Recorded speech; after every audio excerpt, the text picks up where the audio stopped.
Esperen un cachito.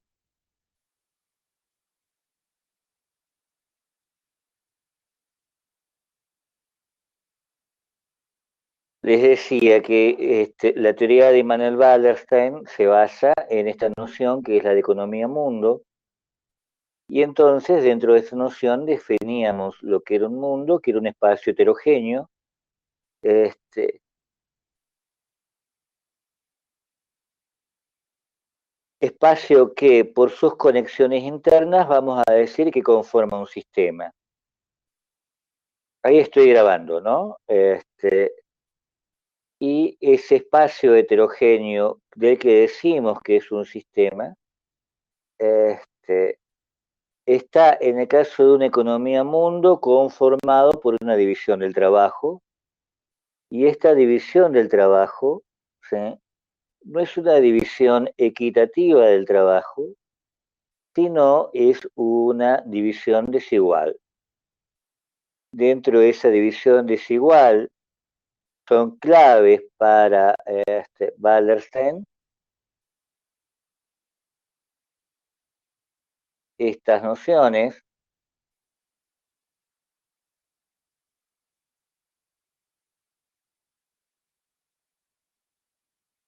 que son las de centro y las de periferia, y secundariamente la de semiperiferia.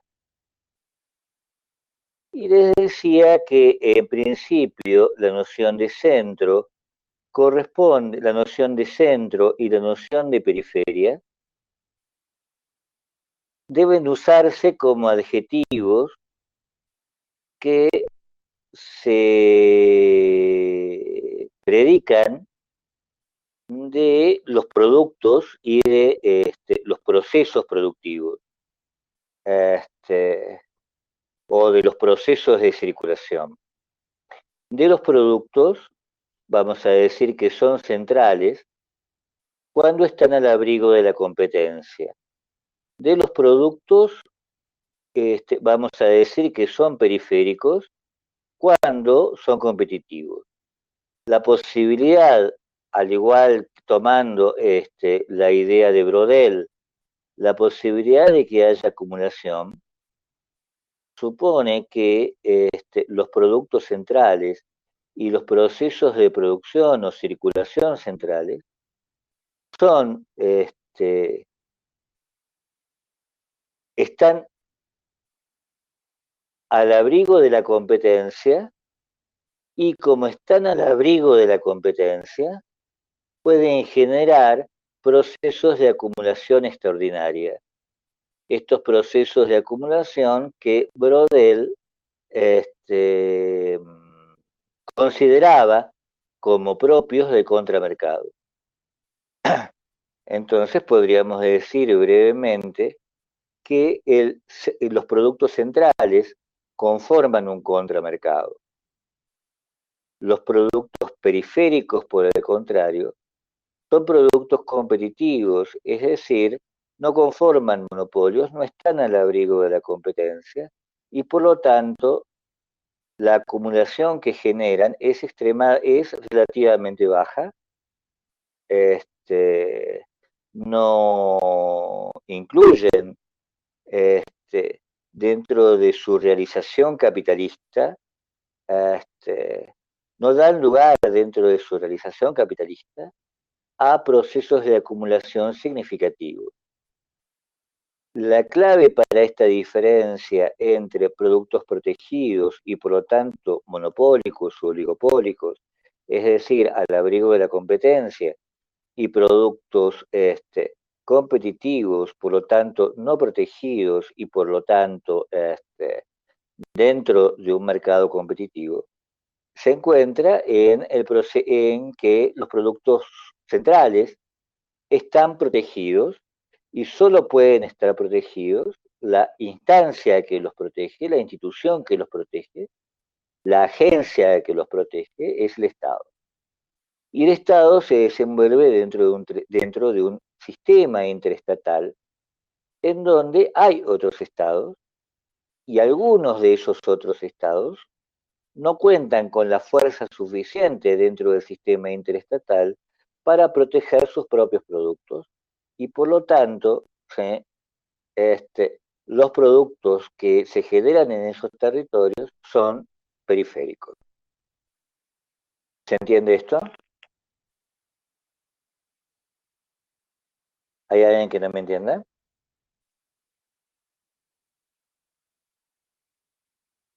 Ahora, entre productos centrales y productos periféricos hay una transacción, ¿sí? Entre el contramercado y el mercado hay una transacción, que es a su vez parte del funcionamiento del contramercado. Esta transacción entre productos centrales y productos periféricos es una transacción desigual. Esa transacción desigual significa que en el intercambio de unos por otros, los productos periféricos, al no estar protegidos,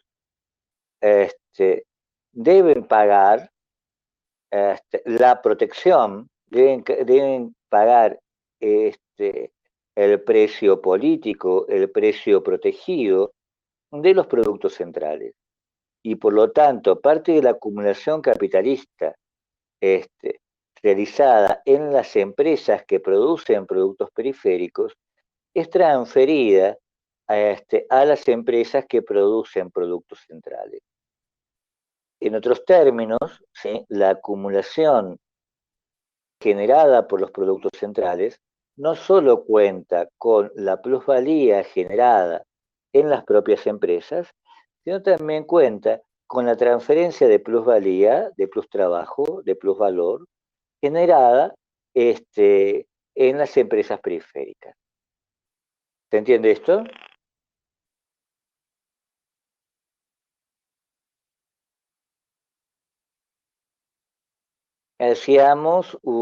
Tomábamos un ejemplo, ¿sí?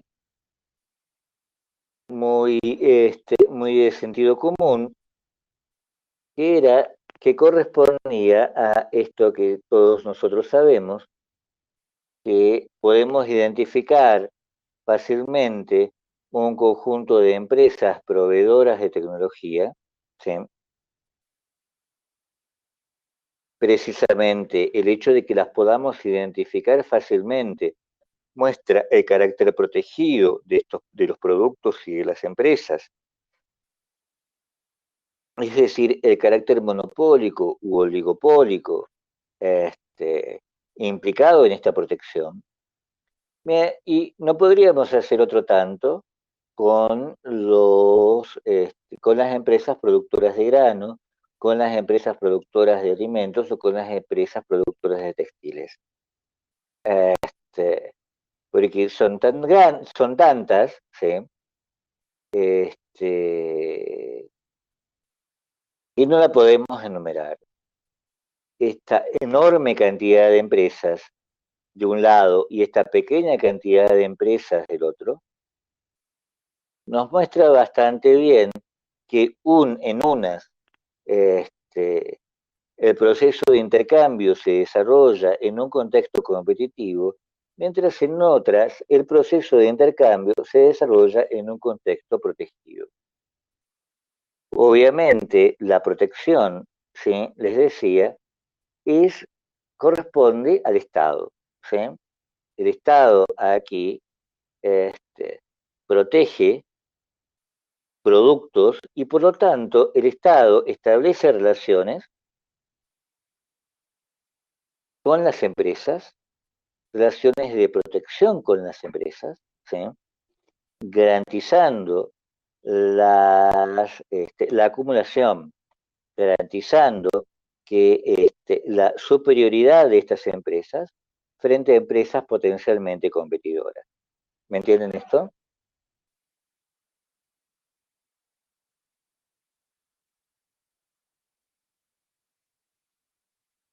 Uno de estos ejemplos de protección era obviamente,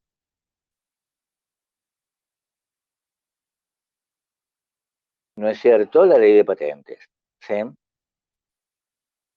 El hecho de que los sistemas interestatales hayan presionado mediante diversos recursos, entre ellos los poderes de coacción, para asegurar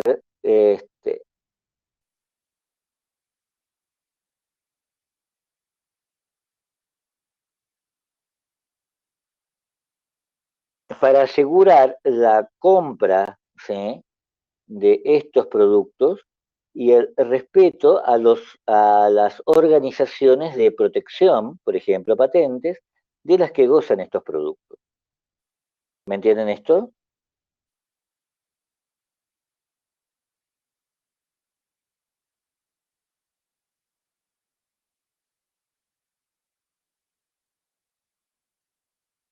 Y entonces, ¿sí?,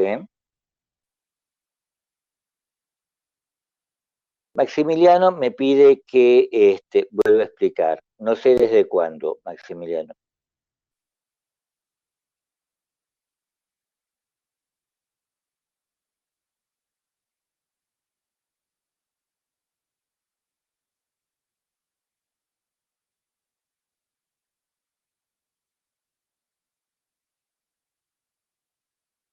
Les decía que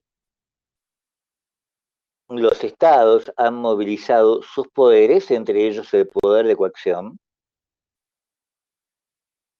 para asegurar la compra de productos, ¿sí?, producidos por empresas con las que estos se encuentran vinculados. Precisamente uno de los mecanismos de atracción de capital dentro del territorio estatal es la garantía de estas protecciones. ¿Esto se entiende?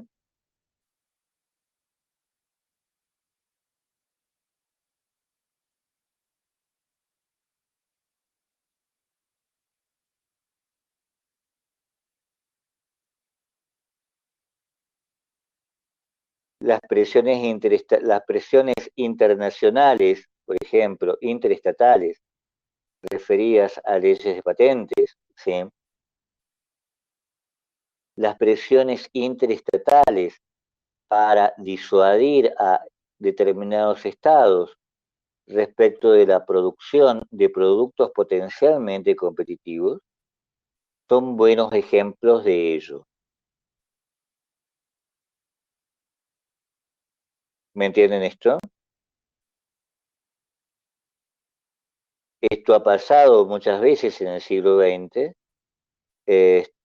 con las patentes farmacéuticas, con la producción de tecnología aeronáutica o con la producción de tecnología aeroespacial, este, con la producción de satélites, este, con la producción de, incluso con la producción de automotores. Nosotros tenemos durante el siglo XX una larga historia, ¿no?, de presiones internacionales de disuasión de la producción de ciertos productos potencialmente periféricos, potencialmente competitivos de productos centrales. ¿Me entienden esto? Los actuales conflictos entre Estados Unidos y China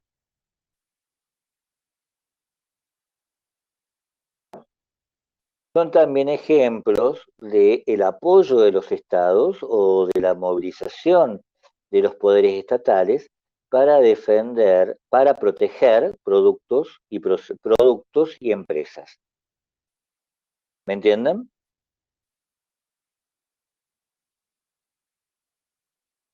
Pero el Estado hace más que eso, ¿no es cierto? Porque también debe garantizar la acumulación dentro de los ámbitos territoriales a fin de sostener, de mantener en sus territorios al capital. Porque a diferencia de tal vez esto no se entienda bien si no digo lo siguiente. A diferencia del Estado, el Estado se identifica con un territorio, el capital no. ¿Me entienden esto? El capital no se puede identificar con un territorio. ¿no? El capital es móvil. Puesto que las empresas buscan la acumulación, habíamos dicho que para maximizar esa acumulación, deben desplazarse en el espacio buscando oportunidades. Estas oportunidades son tanto las oportunidades este, relativas a la existencia de productos sin explotar, regiones prometedoras en cuanto a la inversión, como la existencia de múltiples estados que den lugar, que compitan por el capital en busca de inversión. ¿Se entiende esto?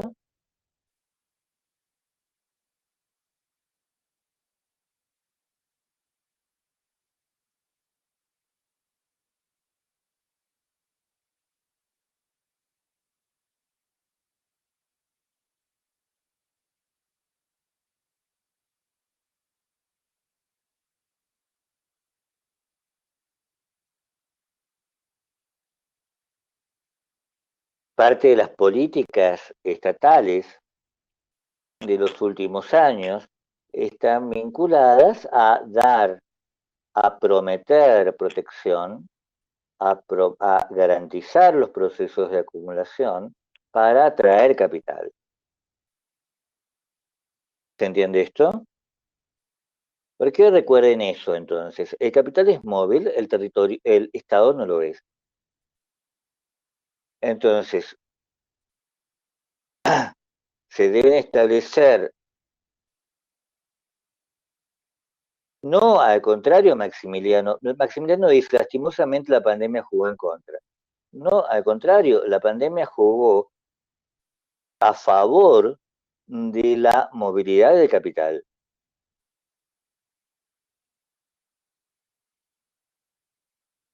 Hasta tal punto que durante la pandemia, ¿sí?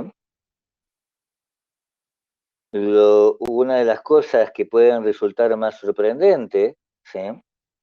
Es el incremento de las operaciones bursátiles, es decir, de las operaciones en bolsa.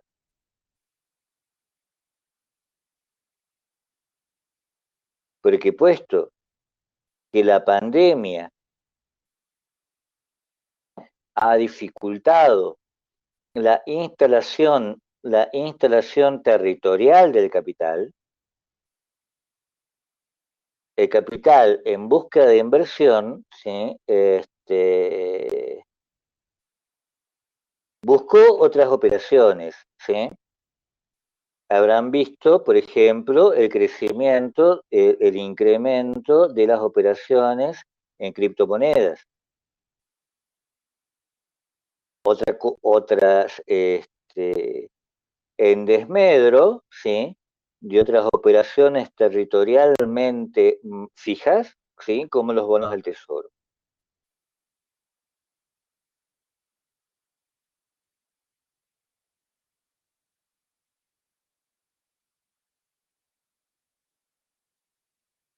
Y algunas empresas se vieron extremadamente favorecidas, ¿no es cierto?, por la pandemia.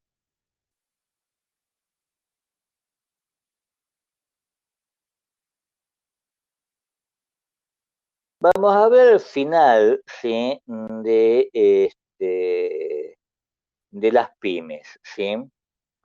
Cuando tomemos las formas que toma el capitalismo contemporáneo y el surgimiento de la atención a las pymes, a los emprendedores y demás. Este, en cierto sentido, lo que vamos a decir, ¿sí? Es que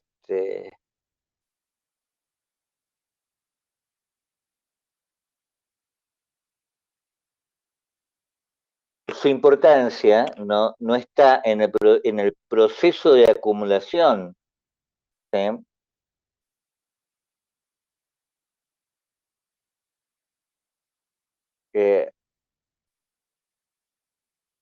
podríamos llamar en el crecimiento económico, a que suelen estar vinculadas, como en el proceso de legitimación de otros mecanismos en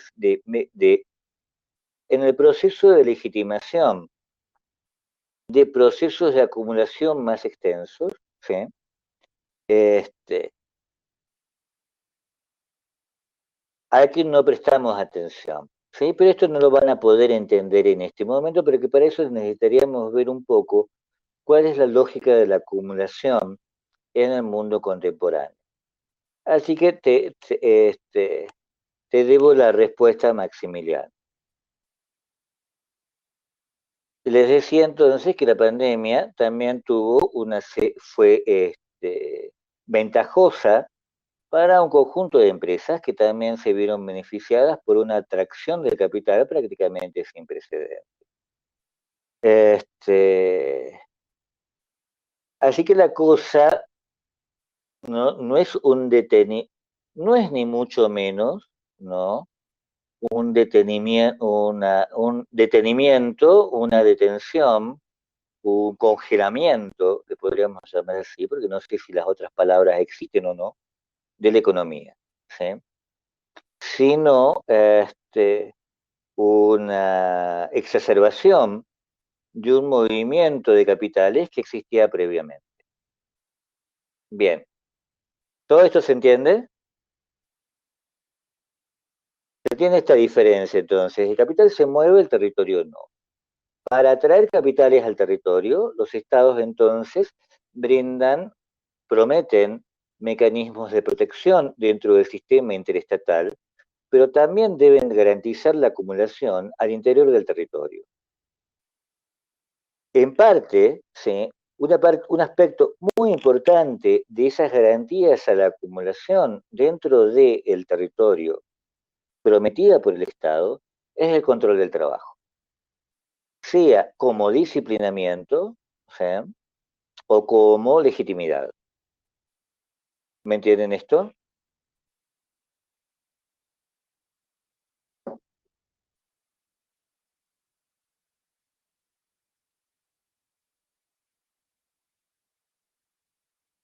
¿Se entiende esto? Bien, parece que sí.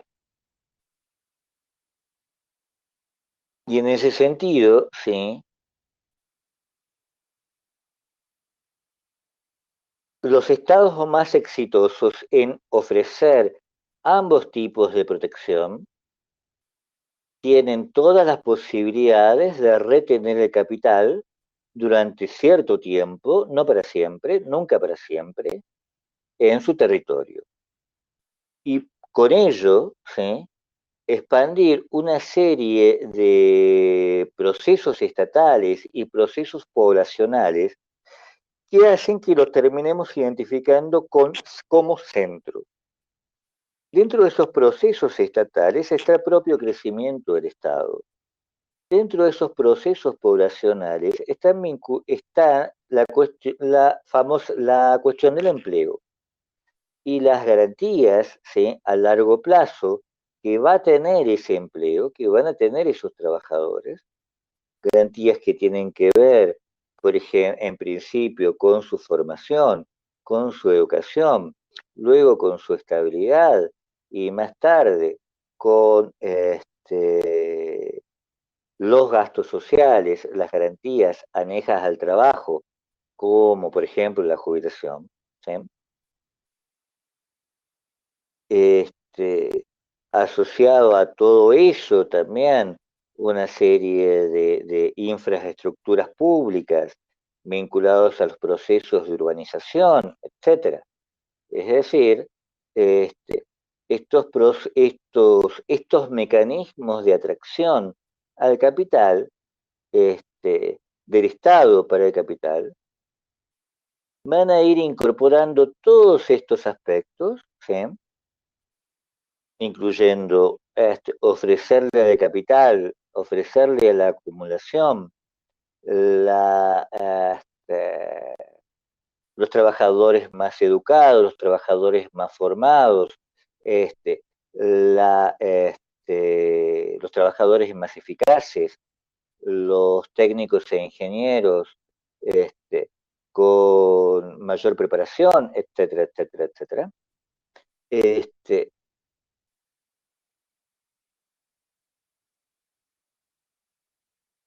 Y entonces, si quieren, ¿sí? Podemos hablar de centro, pero recuerden esto, ¿sí? El carácter de centro de las que gozan este,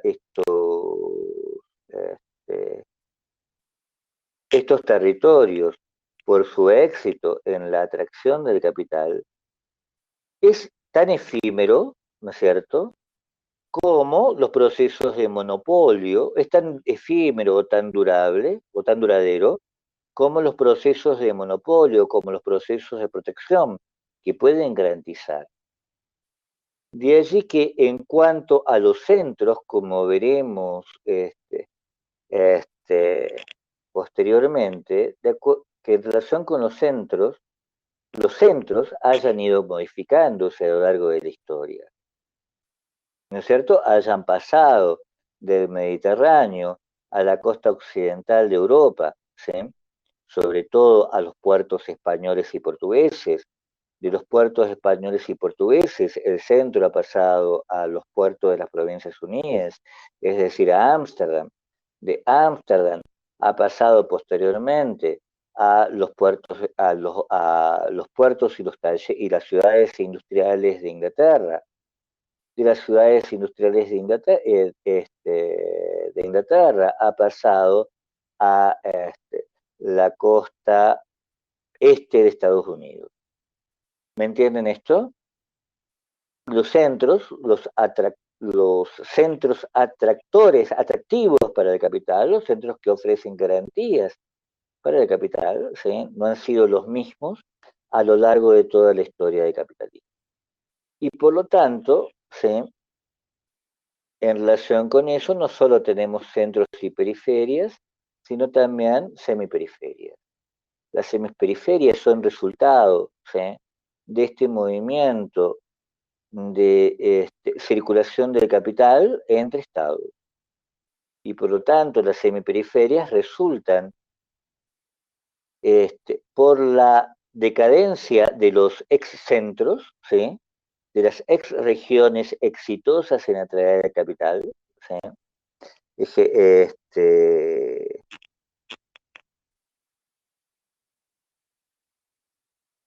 Por ejemplo, España, ¿no es cierto? O las regiones que están siendo exitosas en atraer el capital. Por ejemplo, el sudeste asiático. ¿Me entienden esto? Y en estas regiones van a convivir procesos centrales y procesos periféricos. ¿Me entienden esto? Y finalmente, ¿no? Les hablaba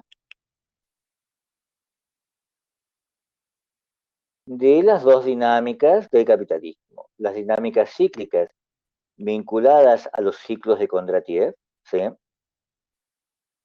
Es decir, si asociamos los procesos de acumulación con los procesos de monopolio, vamos a tener una correlación muy estrecha entre las fases de prosperidad y las fases de monopolio. ¿Me entienden? Puesto que los monopolios no son duraderos, ¿sí? Antes o después, estas industrias monopólicas u oligopólicas, es decir, protegidas, ¿sí?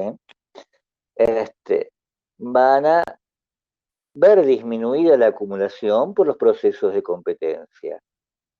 Y en la medida en que se incremente la competencia, vamos a pasar a etapas de recesión y depresión, hasta un nuevo despegue de la acumulación vinculado con una nueva innovación y un nuevo mecanismo de protección.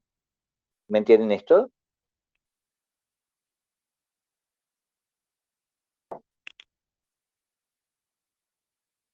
Y esto pasa una y otra vez en el capitalismo, ¿no es cierto? Tenemos ciclos todo el tiempo, ¿sí? Ciclos que se repiten, ¿sí?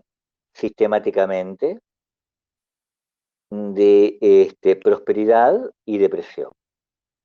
¿Me entienden esto? Entonces tenemos esta dinámica. A esta dinámica le llamamos una dinámica cíclica. Y junto con estas dinámicas teníamos estas otras, ¿sí? Las tendencias seculares. Y las tendencias seculares estaban enmarcadas, ¿sí? En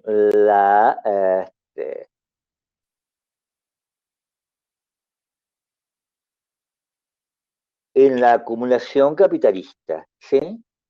Estaban enmarcadas en los límites a la acumulación capitalista, ¿sí? En el hecho de que la acumulación no puede crecer, ¿sí? Infinitamente, porque para crecer debe hacer un movimiento paradójico. Para crecer, puesto que para crecer necesita protegerse, ¿sí? A la vez que crece, ¿sí? Amenaza su propia acumulación. El capitalismo no puede crecer, ¿sí? Sin al mismo tiempo sentar las bases de el declive, ¿sí? Este, de su propia acumulación. El ejemplo más sencillo de esto, no sé si es sencillo, ¿sí? El ejemplo más claro de esto, el ejemplo más sencillo en realidad de esto es la tributación, ¿no es cierto?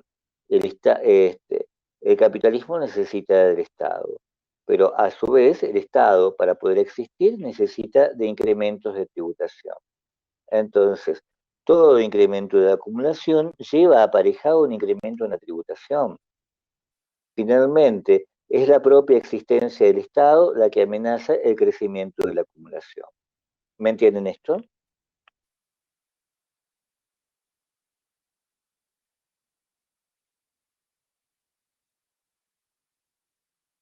Es más difícil, es más largo, más trabajoso de entender, pero creo que es también más ejemplar lo que ocurre con el salario, ¿sí? El capitalismo, para acumular, debe disminuir el salario. Ahora, no puede disminuir el salario sin poner en peligro la propia acumulación, porque puesto que el capitalismo produce mercancías, esas mercancías necesitan venderse y para venderse se necesitan consumidores y para tener consumidores se necesita incrementar los salarios. Ahora, cuando se incrementan los salarios, tenemos el proceso contrario, ¿sí? Estos salarios, si bien producen consumidores, ¿sí? Y si bien estos consumidores son necesarios para la acumulación, al ir incrementándose ponen en peligro la propia acumulación. ¿Se entiende esto?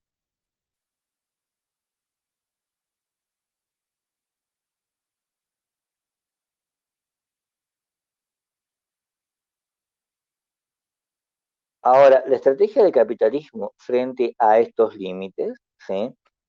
A estas tendencias dadas, por ejemplo, por el incremento salarial o por el incremento de la tributación, es desplazarse, pero al desplazarse nuevamente generan lo mismo. Se desplazan a una ciudad, a un estado que ofrece exenciones impositivas. Pero el mantenerse dentro de ese estado implica que las protecciones que exige el capital necesitan responderse con un incremento de tributación. Antes o después, entonces, sea donde vayan, el Estado va a responder, ¿sí? Al imperativo de acumulación con un incremento en la tributación. El Estado reacciona al incremento de salarios desplazándose, pero al desplazarse nuevamente genera lo mismo, ¿sí? Nuevamente genera un proletariado que busca mejores salarios. ¿Me entienden? ¿Me entienden esto? Esto es al menos lo que piensa Wallerstein, ¿sí?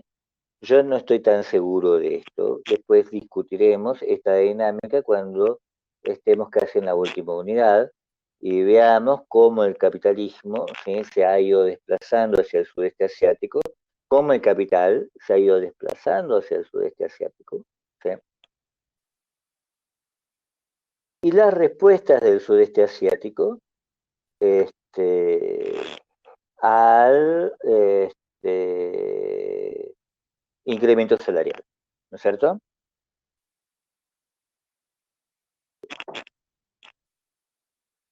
Y no solo del sudeste asiático, sino de Asia, qué sé yo. China logra atraer el capital en gran medida en función de sus bajos salarios.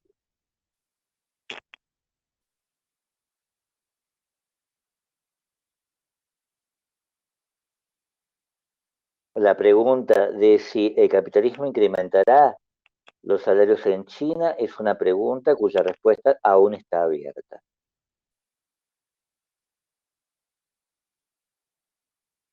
¿Se entiende esto? ¿Se entiende entonces lo que es una tendencia?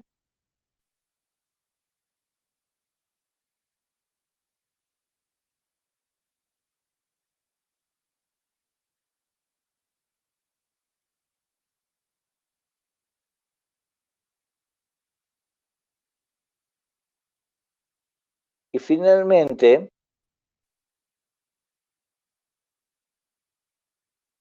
a ver, ya me fijo, Rosa me dice que en el Moodle no está subido el nuevo material. Me dijo Franco que sí y yo no me... yo, a ver,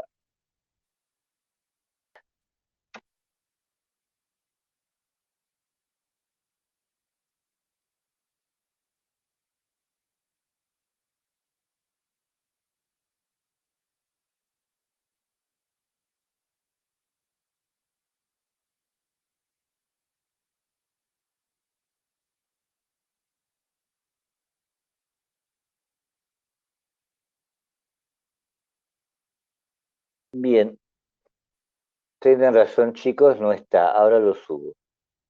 Termina la clase, lo paso a PDF y lo subo.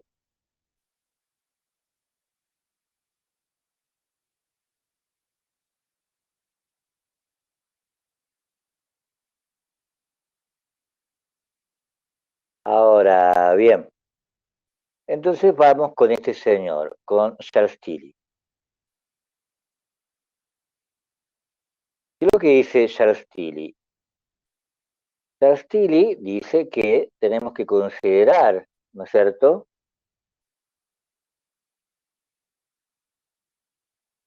que Estado y capitalismo se desarrollan en cierta medida a la vez, ¿no es cierto? Este, la Charles Tilly parte de una analogía que es que el Estado en su surgimiento es una organización criminal en competencia con otras organizaciones criminales. Efectivamente cometen crímenes, hacen saqueos, cobran extorsión, atacan poblaciones, este, las cosas roban, matan, violan y saquean. ¿Sí? Lo que podemos esperar de cualquier organización criminal. ¿No es cierto? El Estado en su origen europeo es ese. ¿Sí?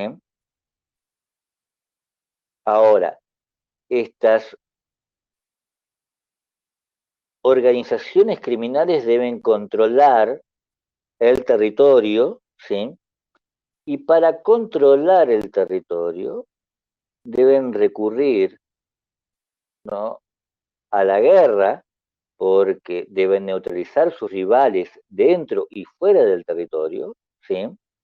Dentro, deben recurrir a la guerra, deben controlar a sus rivales fuera del territorio, deben mantener al enemigo fuera del territorio, ¿sí? En lo posible deben avanzar sobre las posesiones de las organizaciones enemigas, ¿sí?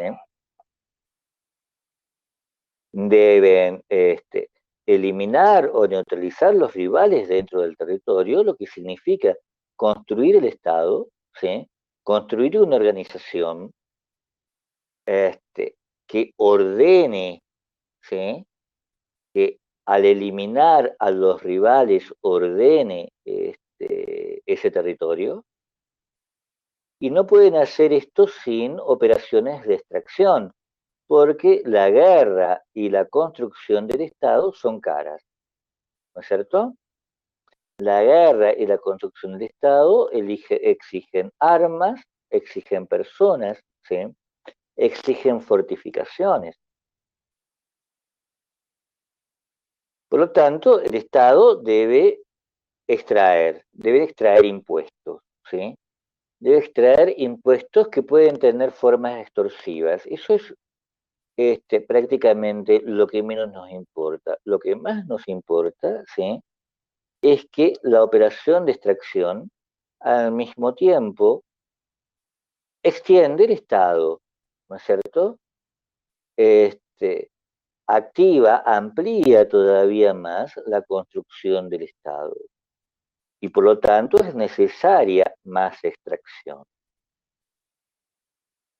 El proceso lleva necesariamente al establecimiento de una relación con clientes, ¿sí? A los que se prometa protección para neutralizar a sus enemigos, a los enemigos. ¿Me entienden esto? Si esos clientes pueden tener muchas características. Nos importan los clientes empresarios que pueden aportar al Estado, ¿sí? Recursos monetarios que permitan hacer la guerra y construir el Estado. ¿Me entienden esto? Y entonces el Estado se vincula con la expansión del capitalismo. Protege, ¿sí?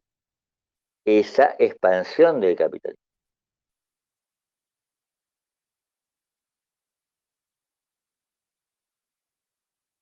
Y en algún momento, ¿sí?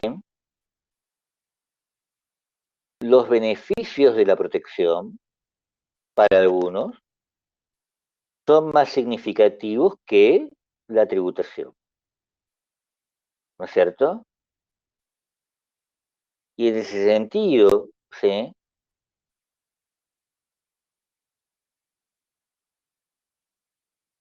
Estos estados pueden atraer a través de estas garantías a la propiedad más clientes, capital disponible dentro de un sistema. Y entonces, sí, no solo se amplía el Estado, sino se forman enormes centros comerciales, ¿sí? Gracias a esta capacidad de atracción del Estado a través de los beneficios extraordinarios por la protección. ¿Me entienden esto?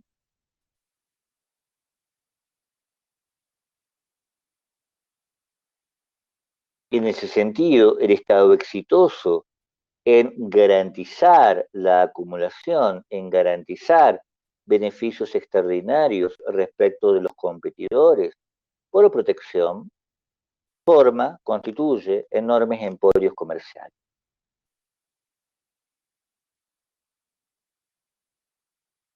Lo que a su vez, ¿sí? Es una oportunidad de tributación para el Estado. Pero esa oportunidad de tributación para el Estado es también una fuente de beneficio para el capital. El Estado entonces se convierte, ¿sí? Antes o después, en una fuente de inversión para el capital, a través de la deuda pública. ¿Se entiende esto?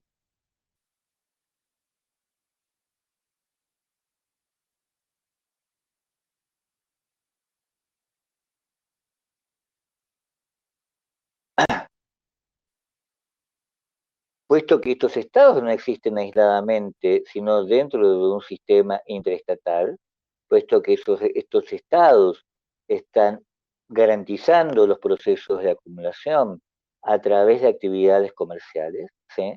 Antes o después, la guerra entre estos estados crea un orden, crea un sistema interestatal. Sistema interestatal que aparece como un conjunto de coaliciones y políticas de equilibrio. La guerra no desaparece, ¿sí? No desaparece nunca dentro del sistema interestatal, puesto que es un gran negocio tanto para capitalistas como para el Estado, ¿sí? Pero es colocada bajo control. Y entonces tenemos, ¿sí?, un sistema interestatal en equilibrio. ¿Se entiende esto?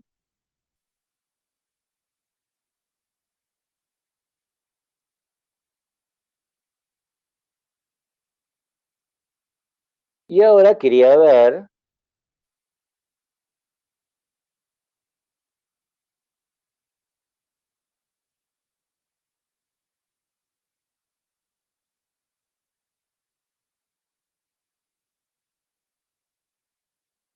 esperen un cachito porque tengo que cambiar de, de, de presentación.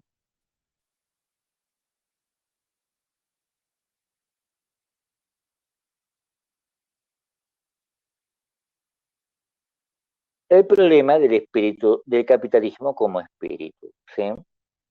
El problema del capitalismo como espíritu, en lo que me interesa trabajar con ustedes, ¿sí?, por lo menos en esta unidad, después lo ampliaremos en sucesivas en unidades posteriores, puede ser pensado en en términos de este cuadro, ¿sí?, de esta pintura, de Georg Schultz, Los campesinos industriales, ¿sí? Lo que ven en esta pintura son una pareja este, de religiosos, una pareja puritana, este, y su hijo, ¿no es cierto? Una pareja piadosa y productiva, puesto que atrás por la ventana, ¿sí?, tenemos la imagen, por la ventana se nota una producción agrícola, ¿sí?, unas máquinas industriales, pero presten atención a el niño que acompaña esta pareja puritana, ¿sí? Este niño, podríamos decir, está enfermo del espíritu, es decir, no tiene espíritu, es un idiota, ¿no es cierto? Es un idiota que en el cerebro, ¿sí?, no lleva nada más que una patente. Y lo único que hace es manejar un telégrafo, ¿sí? Esto, que es una metáfora pictórica, ¿sí?, es aproximadamente lo que propone Max Weber, ¿sí?, en su estudio sobre el espíritu del capitalismo, ¿sí? Espíritu que pertenece al capitalismo, no es el espíritu del capitalista, ¿sí? Porque en cierto sentido, ¿sí?, como como en la pintura, ¿sí?, el capitalismo no tiene espíritu, ¿no es cierto? Prescinde del espíritu.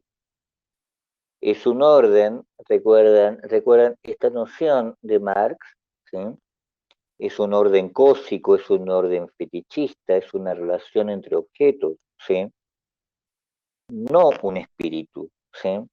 No está vinculado a la noción de espíritu, ¿sí?, que tiene que ver con las intenciones humanas.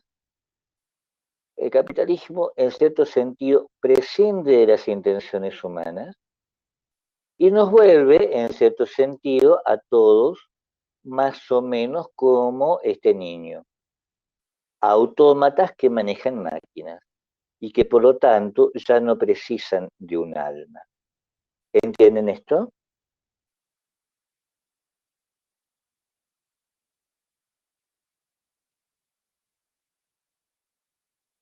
¿Esto se entiende?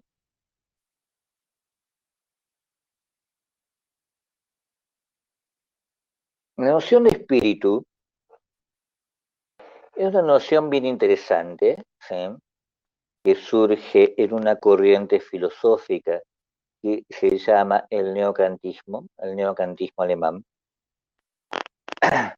Para el neocantismo alemán, la realidad, la realidad fenoménica, la realidad de los fenómenos que constituyen el mundo, ¿sí? Es una realidad doble.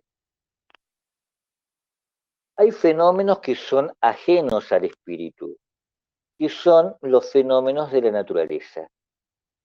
¿Sí?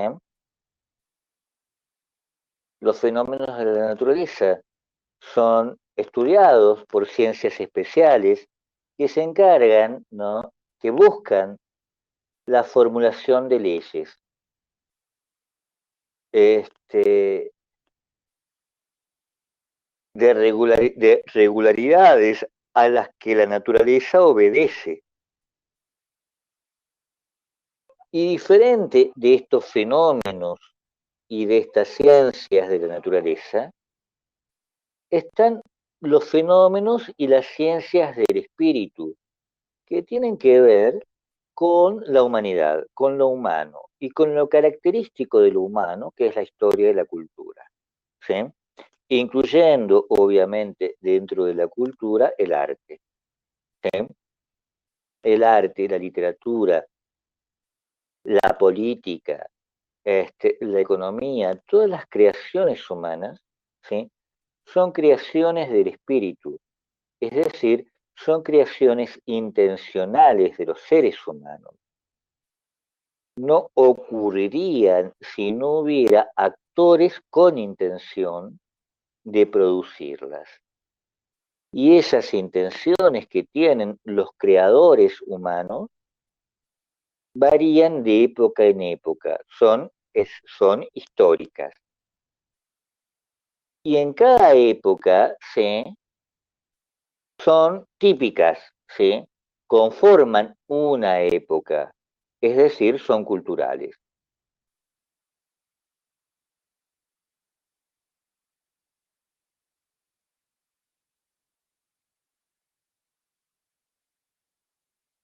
Álvaro se dice se traba un poco. ¿Tienen problemas de sonido?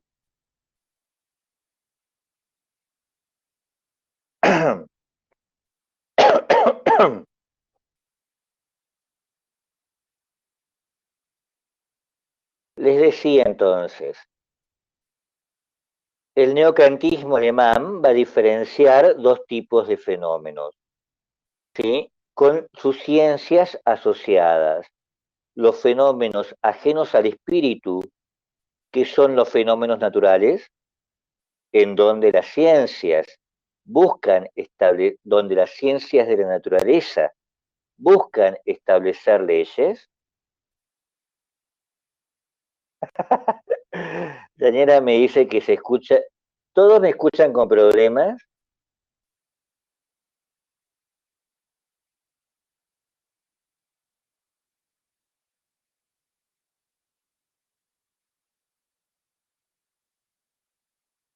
Que debemos tener problemas con el ancho de banda, entonces.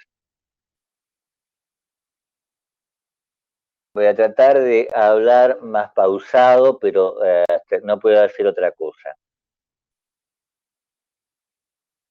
Les decía entonces, están las ciencias de la naturaleza que estudian fenómenos ajenos al espíritu.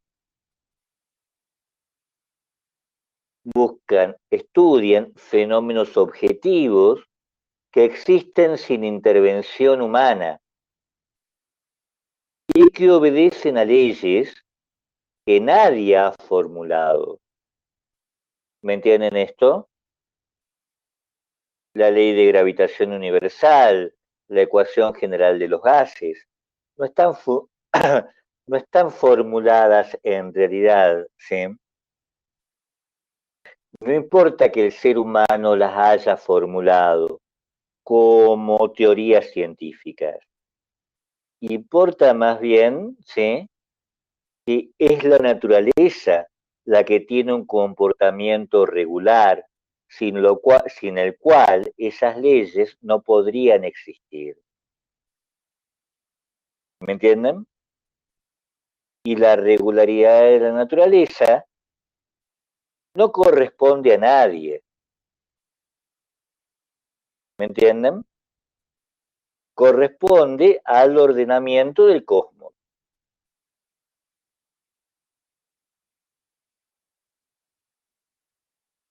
Opuesto a esto están los fenómenos. Lourdes, no puedo hacer otra cosa. Prueben.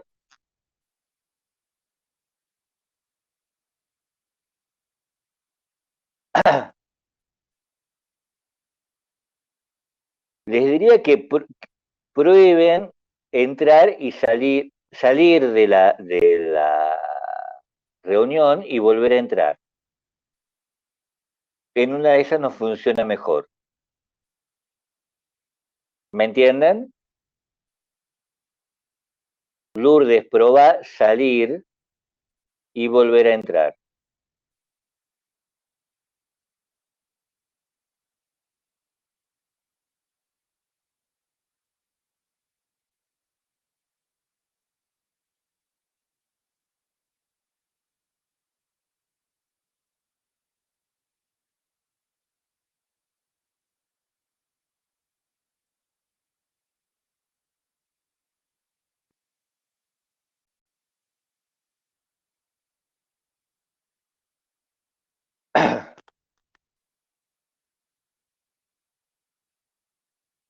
Les decía que el neocantismo, la filosofía alemana de fines del siglo XIX, va a distinguir dos órdenes de fenómenos.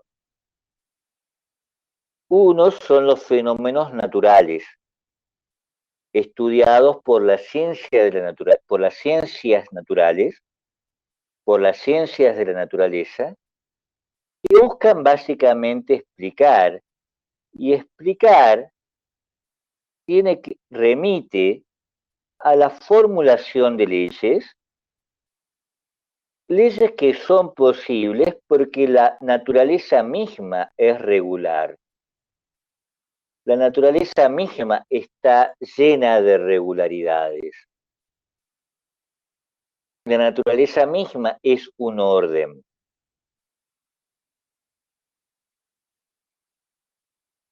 ¿Se entiende esto? Opuesto a esto están los fenómenos específicamente humanos, el arte, la ciencia, la filosofía, la política, la economía, se diferencian de las ciencias de la naturaleza porque no podrían existir sin la existencia de seres humanos que tienen la intención de hacer, pensar, luchar, construir algo. ¿Me entienden? Toda la historia de la humanidad es imposible de pensar sin introducir dentro de ella seres humanos intencionales.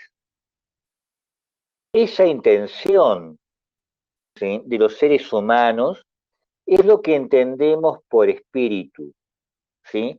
El hecho de que nuestro comportamiento sea intencional es el espíritu. ¿Me entienden esto? Y entonces tenemos un conjunto de fenómenos que son fenómenos espirituales porque están vinculados a las intenciones humanas, a las motivaciones humanas, fenómenos que corresponden a la cultura y a la historia. ¿Me entienden esto?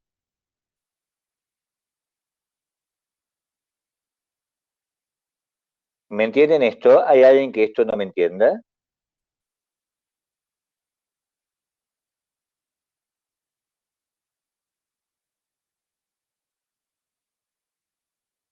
Bien, y entonces tenemos esta noción que es la de espíritu, ¿sí?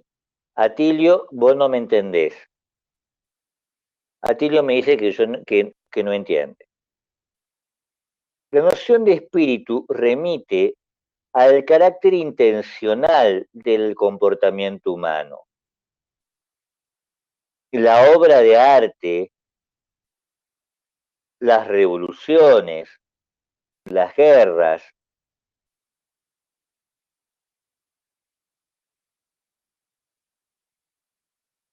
existen de una manera diferente de los fenómenos de la naturaleza.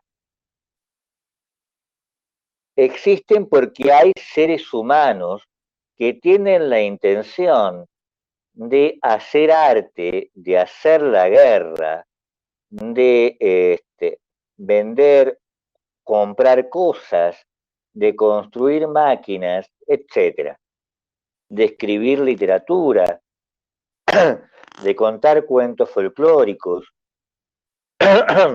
etcétera, etcétera. ¿Me entienden esto? ¿Me entendés, Atilio? Todo esto, ¿sí? Todas las obras humanas son resultado de sujetos intencionales.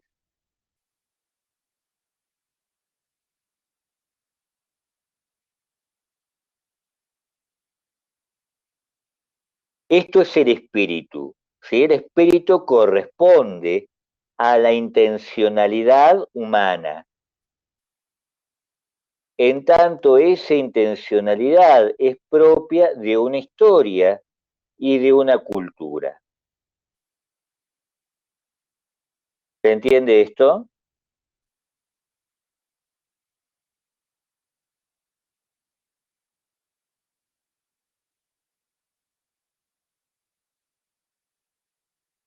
Y entonces veamos qué significa, ¿sí?, el capitalismo y el espíritu del capitalismo.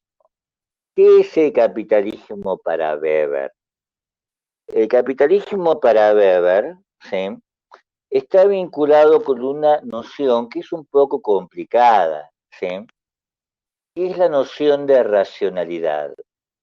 Vamos a decir que para Weber, ¿sí?, el capitalismo es a la vez universal e histórico. Es universal, ¿sí?, porque ha existido muchas veces, y es histórico porque solo en determinado momento constituye una época que podemos llamar la época del capitalismo. ¿Qué es este capitalismo que ha existido muchas veces y que al mismo tiempo es propio de una época? Es la búsqueda del lucro a través de empresas racionales. ¿Cuándo una empresa es racional?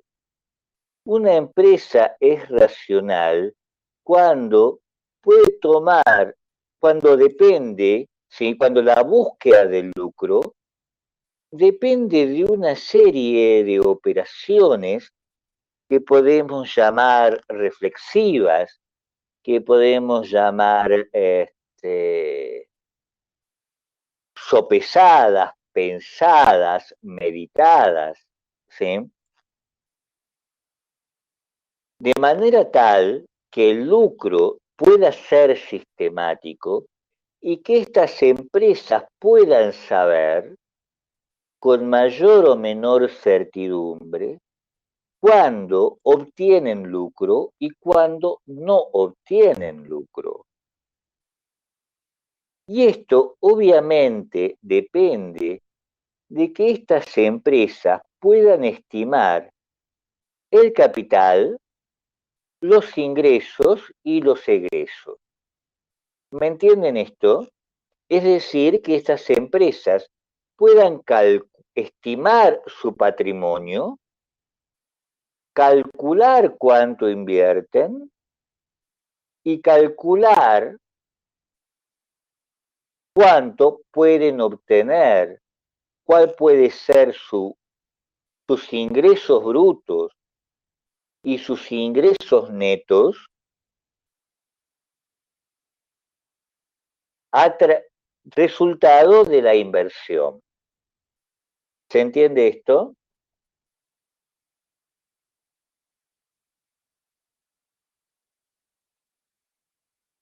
¿Hay alguien que no me entienda esto? En otros términos, una empresa es capitalista. Hay capitalismo cuando hay una empresa calculadora que liga el lucro a su cálculo. ¿Esto se entiende?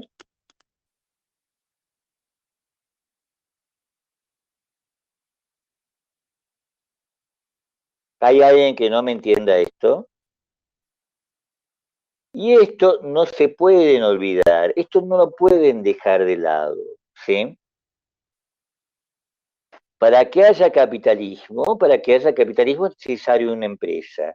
Y esta empresa capitalista se define por su capacidad de calcular, ¿sí?, para obtener lucro. Esto es lo que Weber considera como una empresa racional, como una empresa que busca el lucro de manera racional. Esto significa que un pirata que saquea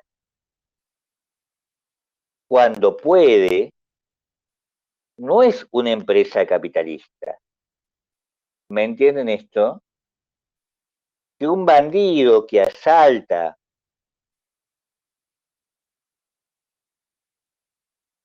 ¿sí?, a los pobres transeúntes de un camino, ¿sí?, no es una empresa capitalista, porque a todas ellas le falta la posibilidad, la estimación racional de gastos e ingresos. Las empresas que han sido capitalistas han sido aquellas vinculadas con el comercio. ¿Se entiende esto?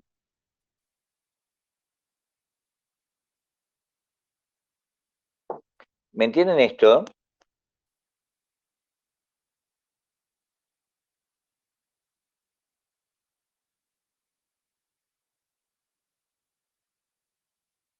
Ahora, pero estas empresas no solo son racionales, buscan el lucro. ¿Me entienden esto? La definición de la empresa capitalista no está vinculada solo a la estimación, al cálculo, sino también a la búsqueda de lucro. Y solo en Occidente, ¿sí?, si estas empresas se han generalizado de manera tal que las necesidades humanas son en una enorme parte resultado de la actividad de estas empresas. Y en ninguna parte estas empresas capitalistas racionales han llevado la racionalización tan lejos, el cálculo tan lejos, como en Occidente. Pero no únicamente el cálculo, sino también la búsqueda de lucro. Porque para obtener el lucro, estas empresas deben buscar, como ya hemos dicho varias veces, nuevas oportunidades de ganancia. Y esto implica que estas empresas, ¿sí?, innovan permanentemente,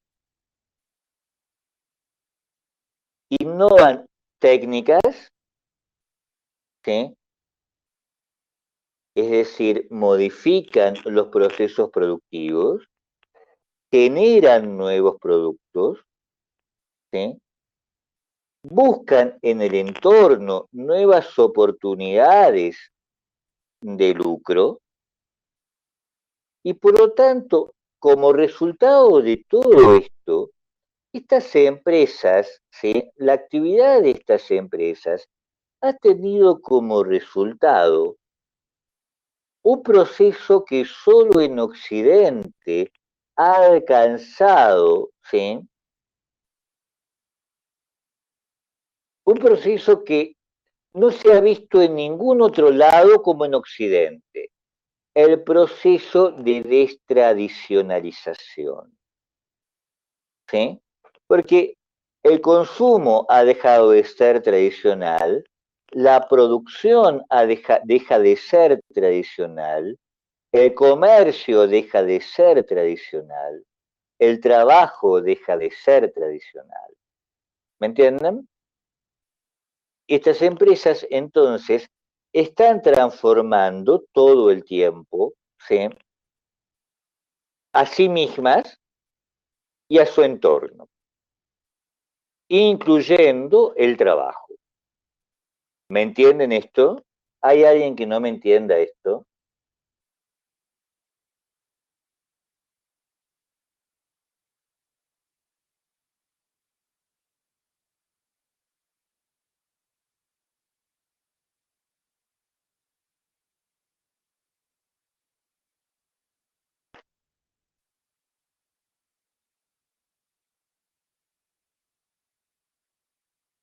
Bien, parece que todos me entienden.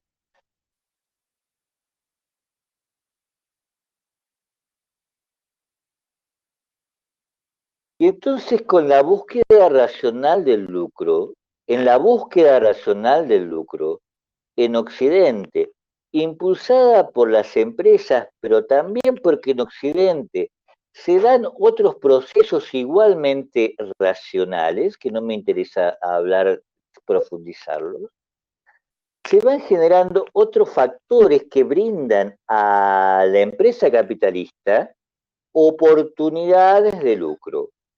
¿Sí?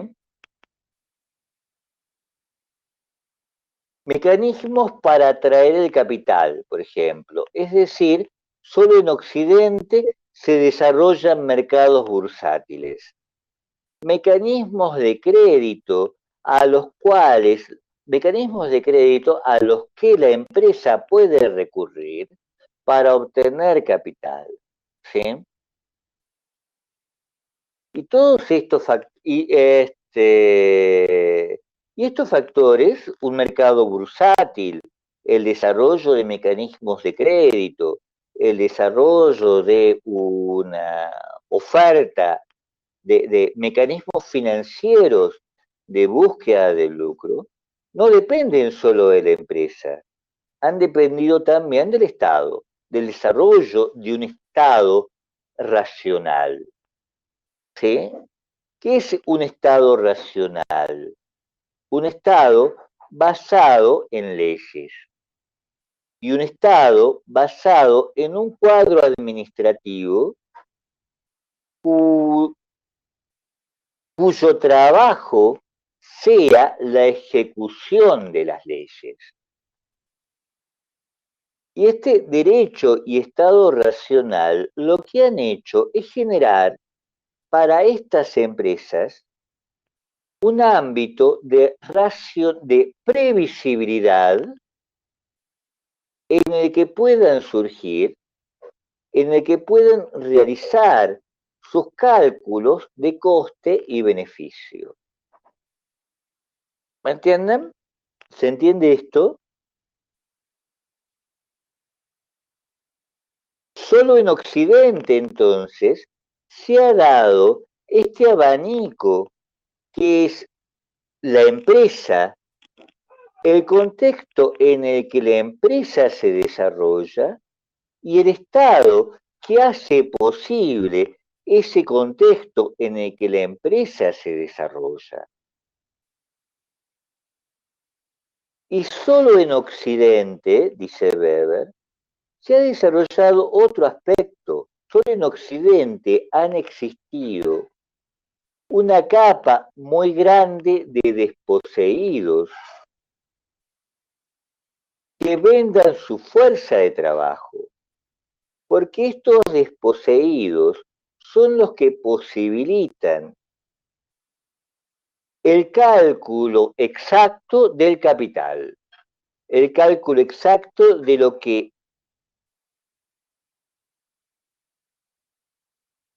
de las inversiones, ¿sí?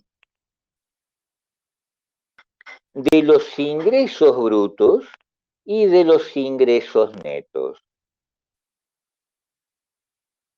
Porque esta masa de desposeídos es adquirir, es subordinada al capital a través del salario.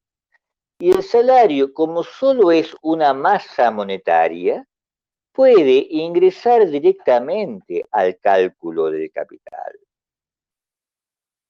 ¿Me entienden? Perdón, al cálculo empresarial. Ahora, y en Occidente se da otra cosa más, que es la que nos importa aquí, que es la que Weber identifica con el espíritu del capitalismo. Este último punto que aparece aquí, una ética racional de la existencia. Solo en Occidente, ¿sí? La existencia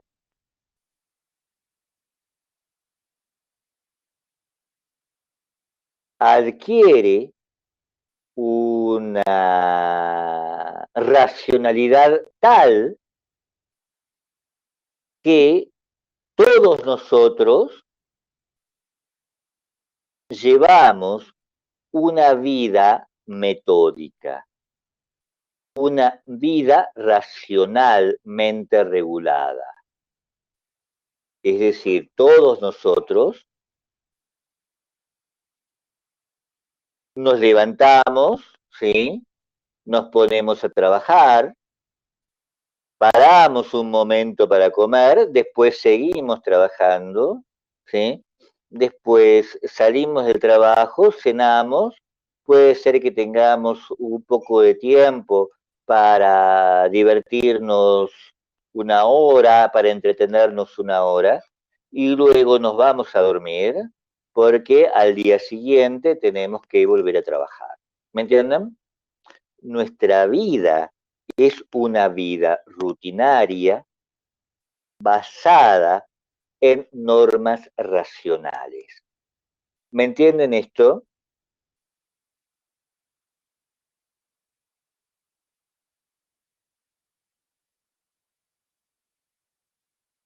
Y entonces lo que busca Weber es ver, es analizar el surgimiento de esta ética racional de la existencia que acompaña, ¿sí? el, la expansión del capitalismo occidental. ¿Se entiende esto? Esta ética no explica la emergencia del capitalismo, ¿sí?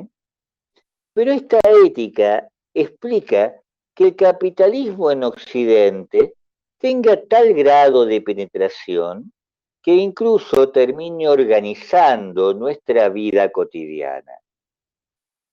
Y el centro, el origen de esta ética, lo va a encontrar Weber en la Reforma Protestante, que como ustedes, no sé si ustedes saben, ¿sí? Comienza en 1517, cuando Martín Lutero cuestiona, ¿sí?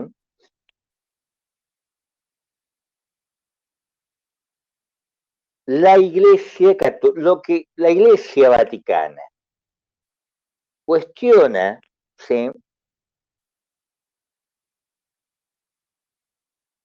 Aspectos doctrinales muy importantes, aspectos doctrinales y aspectos políticos de la Iglesia Vaticana. Y propone, ¿sí? Una reforma de la Iglesia. Propone una reforma tan fuerte de la Iglesia, ¿sí? Que va a cambiar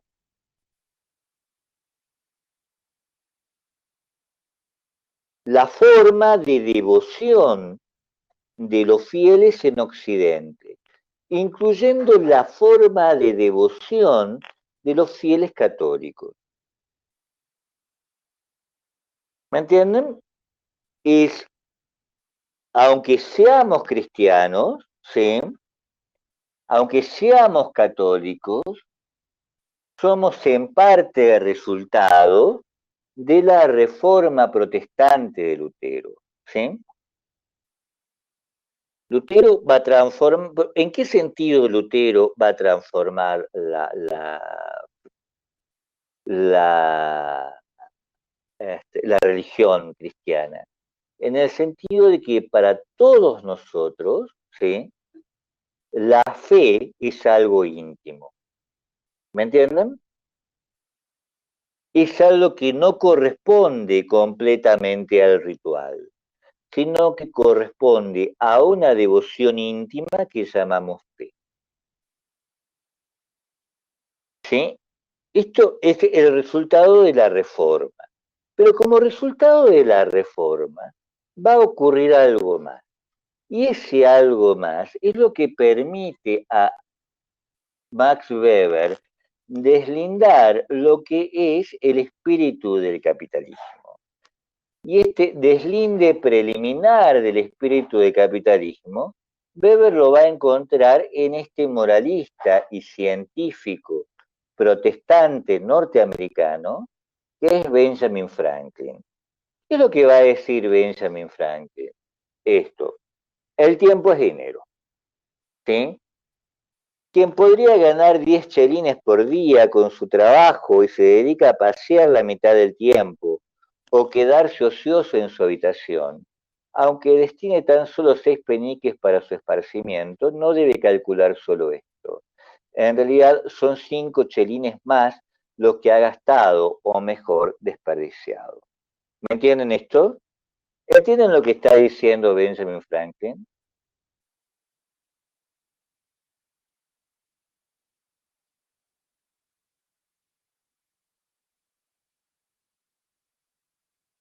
El tiempo es dinero supone, ¿sí?, que debemos organizar nuestra vida no solo en función del dinero que obtenemos, ¿sí?, al realizar tal actividad, sino del dinero que podríamos obtener si no estuviéramos perdiendo el tiempo.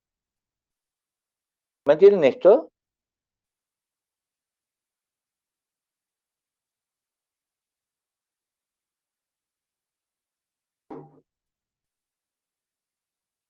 Si yo me voy al cine, ¿sí?,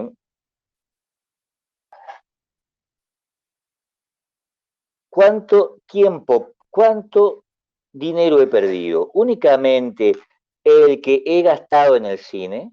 No, dice Franklin, también el que podría haber ganado en este tiempo en el que me fui al cine. ¿Me entienden esto?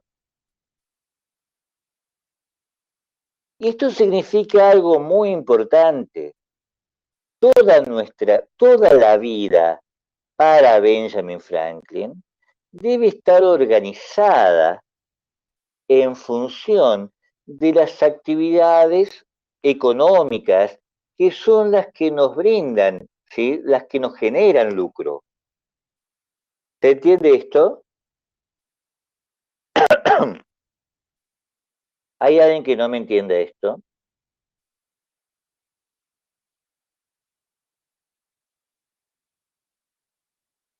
Atilio, Juan Manuel.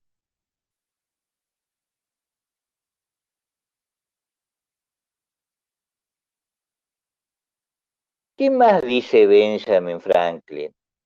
El crédito es dinero. No está en juego únicamente dentro de la vida cotidiana el que yo tenga dinero, ¿sí?, el que yo logre más dinero, sino también el hecho de que mi reputación me permita acceder al dinero ajeno.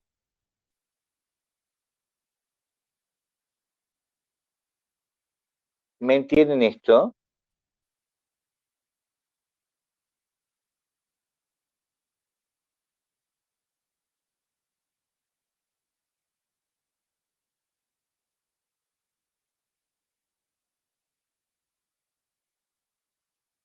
Y el dinero, ¿sí?, tiene esta virtud. Es fructífero, dice Franklin. El dinero engendra más dinero.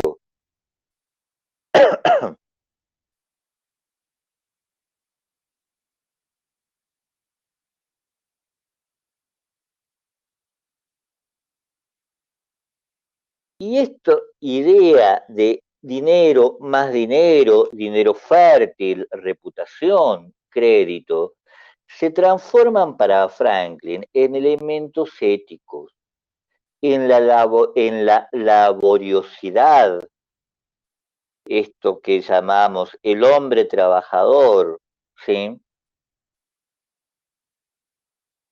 y el hombre mesurado y el hombre puntual, ¿no es cierto? Todas estas virtudes, ¿sí?,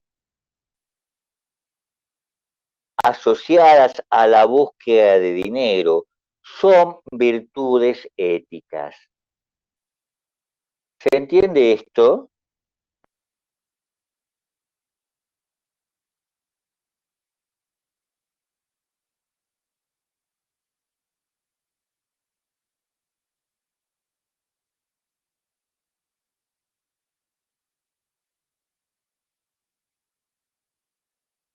Y finalmente debemos llevar una contabilidad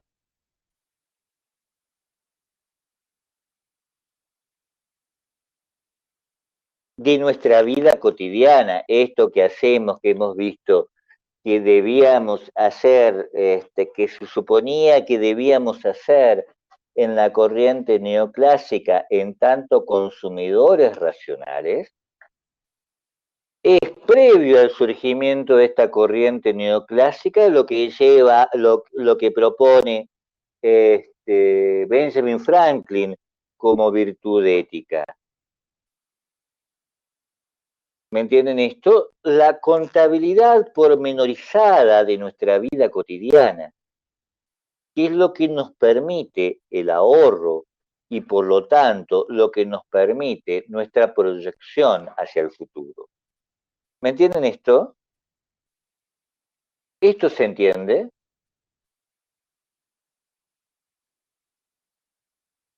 Entonces tenemos esta definición del espíritu del capitalismo que asocia este espíritu de capitalismo con el ideal del hombre honrado, hombre trabajador, hombre laborioso, digno de crédito, comprometido con el aumento de su propio capital. Y es esta meta que para nosotros se autojustifica, es obvio, está sobreentendida. Y tenemos que tener cuidado de considerar que no se trata solo aquí de astucia comercial, no se trata acá de placer, ¿sí?, no se trata acá de utilitarismo. Se trata de una ética ligada a la responsabilidad. Y esta ética ligada a la responsabilidad articula dos cosas: la obtención de dinero, ¿sí?, y la evitación del goce inmoderado. La obtención de dinero y el control de nuestros placeres y de nuestro consumo. Esto que decimos cotidianamente, no puedo irme a tomar una cerveza, no puedo irme a bailar, no puedo irme al cine, no me voy a quedar a hacer un maratón de series de Netflix, porque, señoras y señores, tengo mañana que irme mañana tengo que ir a trabajar. Mañana tengo clases de antropología económica. Mañana tengo que cumplir un conjunto de obligaciones. ¿Me entienden? Tengo que ser responsable y por lo tanto debo evitar cualquier goce inmoderado. ¿Me entienden esto? Esto es el espíritu de esta es la visión, la definición preliminar del espíritu del capitalismo para Weber. ¿Se entiende? ¿Hay alguien que no me entienda esto?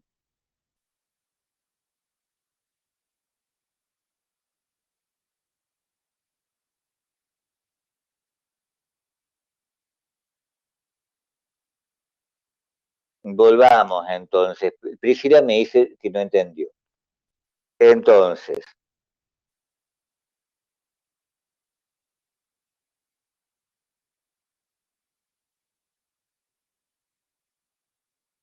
¿qué hacemos nosotros?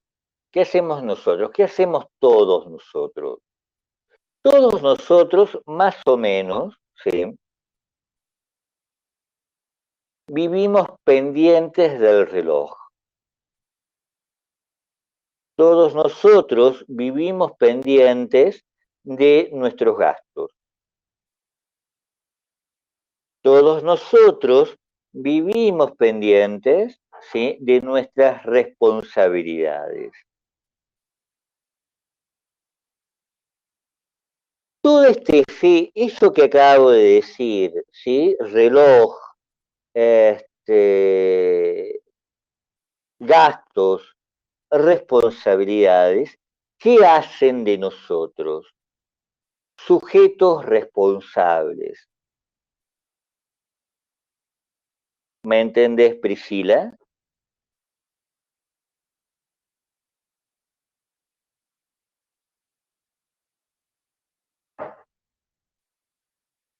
Y como sujetos responsables, sujetos éticos.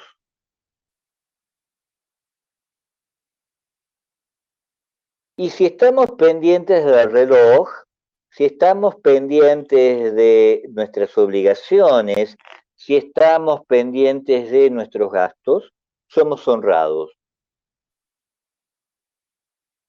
Y por lo tanto somos dignos de crédito.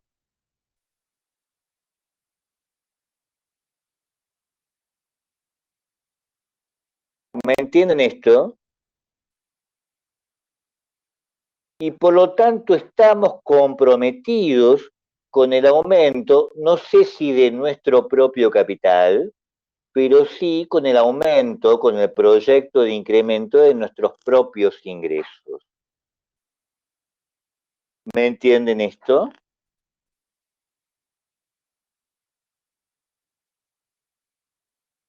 ¿Me entendés, Priscila?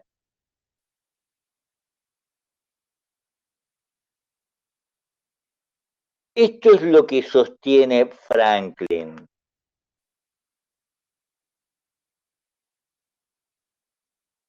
No podemos perder el tiempo, no podemos perder la reputación, no podemos perder nuestro dinero, ¿no es cierto? Y por eso tenemos que llevar una vida metódica, prescindiendo de nuestros goces inmoderados. No importa que tengamos ganas de todo lo que dije, un maratón de series de Netflix, salir a tomar café, ir a tomar cerveza, ir a bailar, ¿sí? Cualquier cosa divertida que se les ocurra, todo eso debe estar sujeto a un extremo control, ¿no es cierto? Porque si todo eso deja de estar sujeto a un extremo control, ¿no es cierto? Somos, ¿qué cosa? Irresponsables, no tenemos ética, somos vagos, por lo tanto no somos confiables. ¿Me entienden? Lo, ¿Me entendés, Priscila?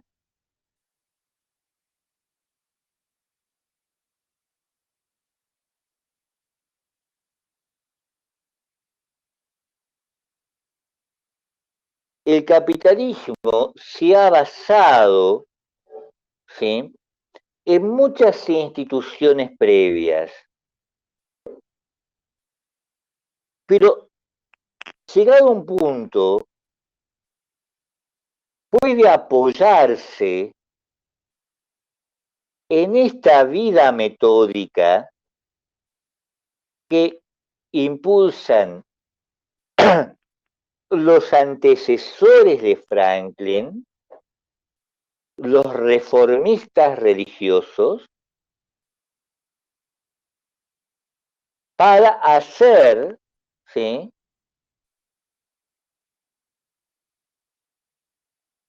de nosotros sujetos éticos, metódicos, responsables.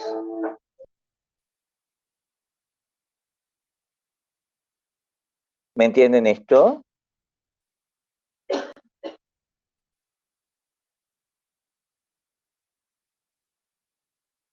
La idea es mucho más que la de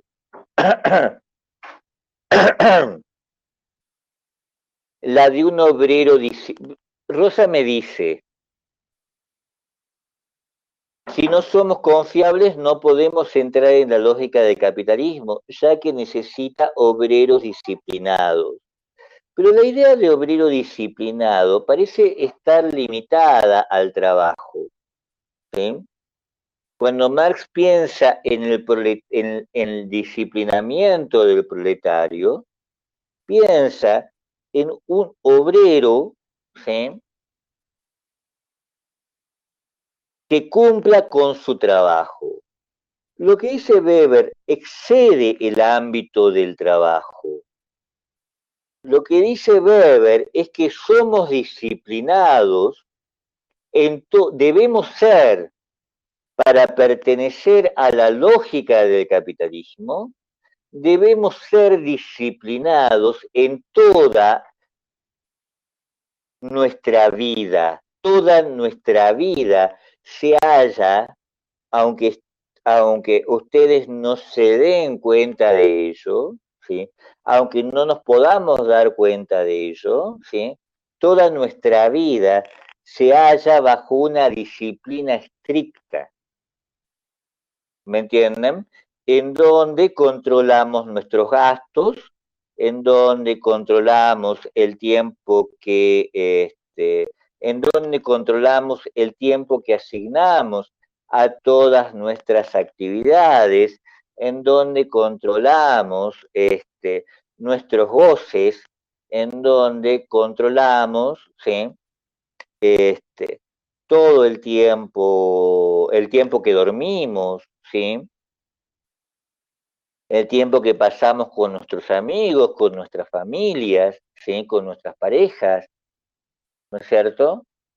Este, para hacer de la actividad lucrativa algo posible.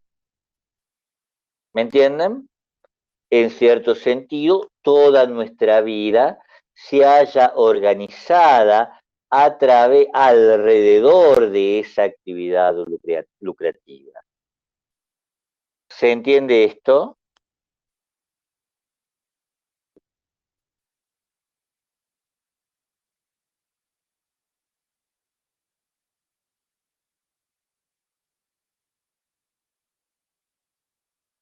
¿Me entienden esto? ¿Hay alguien que no me entienda esto?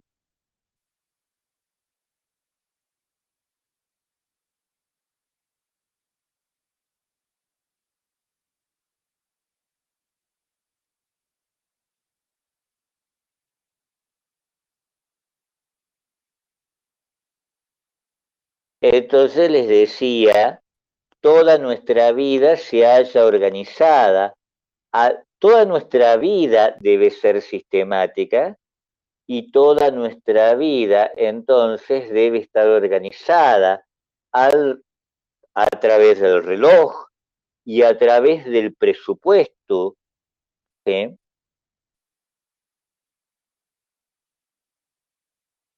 alrededor de nuestras actividades lucrativas. ¿Me entendés, Rosa? ¿Se entiende, Miriam?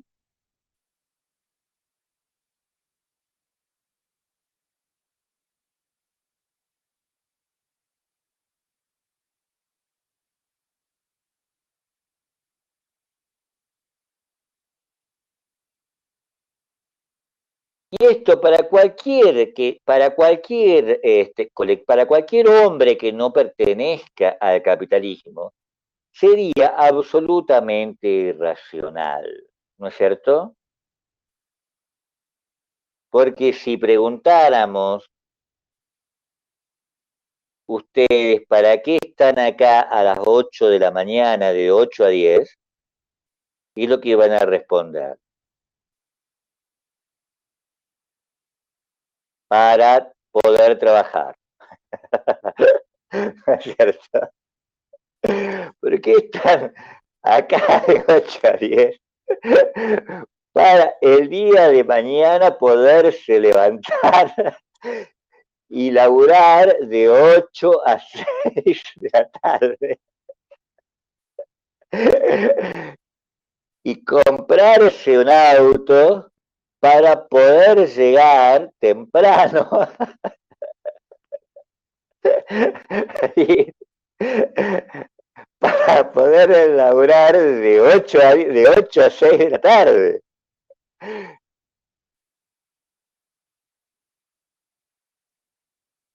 ¿No es cierto? Y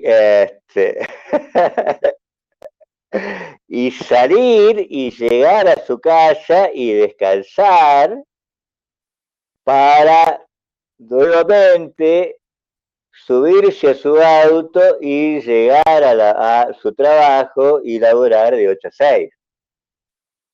¿Entienden lo irracional que es? Y después, ¿qué van a decir? Bueno, pero me fui de vacaciones. 2 semanas. Es horrendo, ¿no es cierto? La irracionalidad del sistema nuestro es absolutamente horrenda.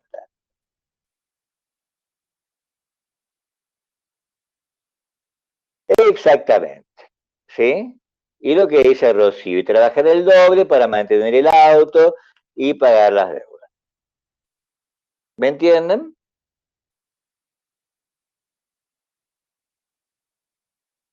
Y esto para Weber, ¿no? Está dotado de un fuerte matiz religioso que encuentra, ¿no?, en el propio Benjamin Franklin, ¿sí? Cuando Benjamin Franklin dice esto: ¿has visto a un hombre solícito en su trabajo? Delante de los reyes estará.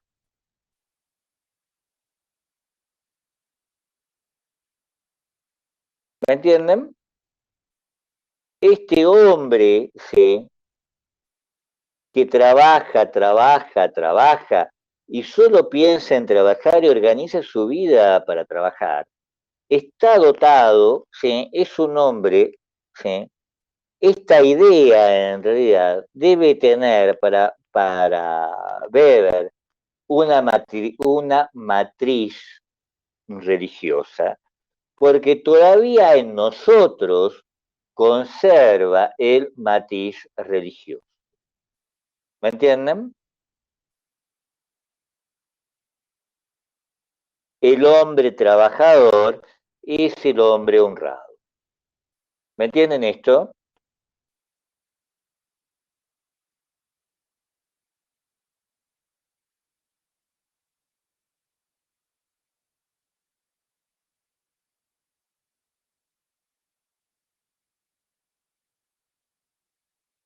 Y ese matiz religioso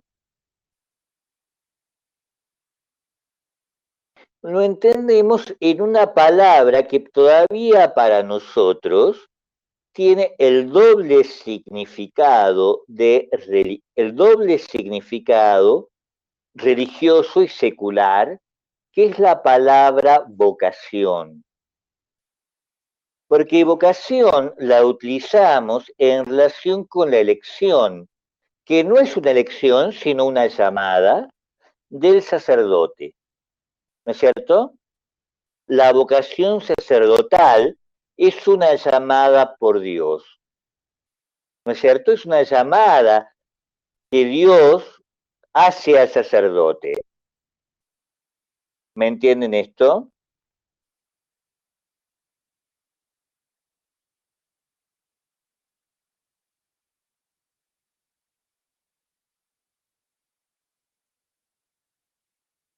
Y es al mismo tiempo la relación de responsabilidad que mantenemos con nuestra actividad profesional, ¿sí?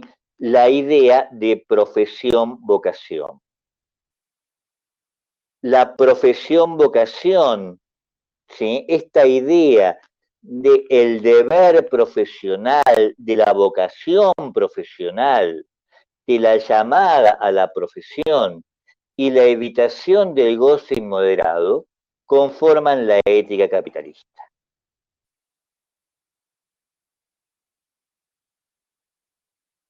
Una vida metódica, ¿sí?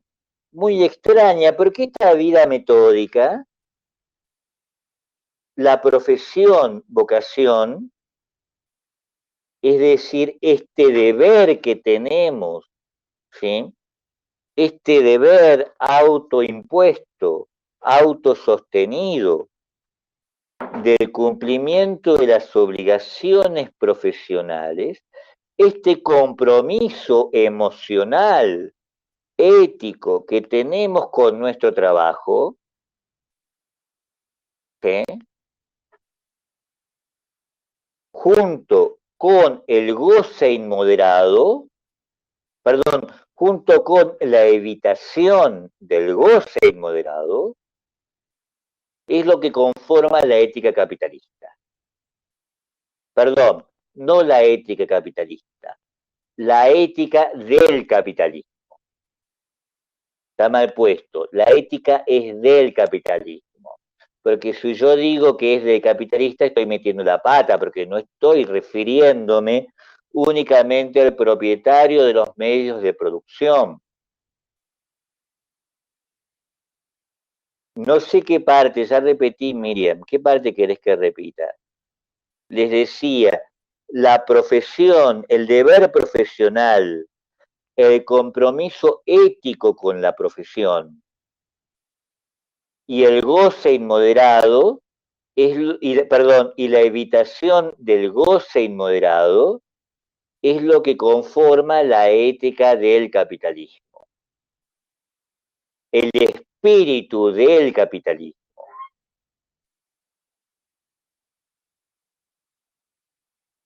¿Se entiende?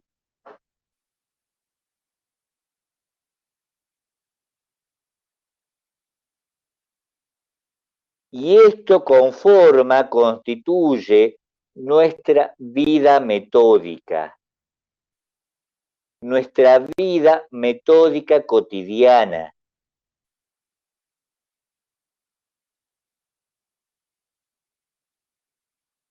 Y es esta idea la que ha tenido en su inicio un origen religioso y que se mantiene ahora ya sin ese impulso religioso, porque ese impulso religioso ya no es necesario.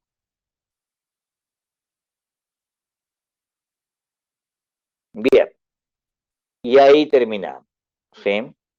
Hasta ahí creo que llega la pregunta del parcial, que la pregunta del parcial tiene que ver con el espíritu del capitalismo, ¿no es cierto? Con el capitalismo y el espíritu del capitalismo. Así que al menos esto ya queda explicado. Bien, chicos, el jueves hay obviamente clase de consulta. Ya subo el texto que falta, que ya debería estar. Este, y le digo, actualizamos la fecha de el parcial, ¿no es cierto? Para la fecha de entrega del parcial para el lunes. Bien, entonces me terminamos acá. Buena semana para todos. Trabajen mucho.